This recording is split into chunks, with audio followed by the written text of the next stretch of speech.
ভিডিওটি মন দিয়ে দেখুন বন্ধুরা কি বলতেছে।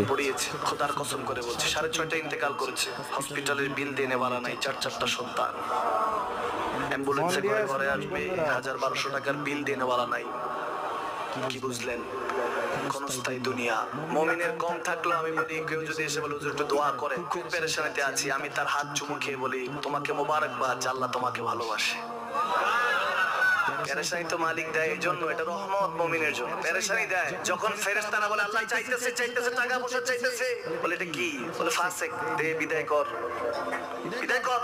তার চাওয়া যে বিরক্ত লাগে, বিদায় কর, কি লাগে দে, আল্লাহ 10 কোটি দিয়েছে, 100 কোটি দে, বিদায় কর। মুমিন যখন চাইতে থাকে আল্লাহ আমাকে কিছু লাগে, যখন একটু করে চায় আমার মাটাকে সুস্থ করে দাও, বাবাটাকে আল্লাহ আমার স্ত্রীকে, আমার আমাকে একটু তৌফিক দাও, চাইতে থাকে মুমিন। আল্লাহ বলে যখন ফেরেশতারা দেখি মুমিন চাচ্ছে, দেরি করতে পারে না, তাড়াতাড়ি খাজানা নিয়ে দিতে নেবে, আল্লাহ বলে রাখোস না, এত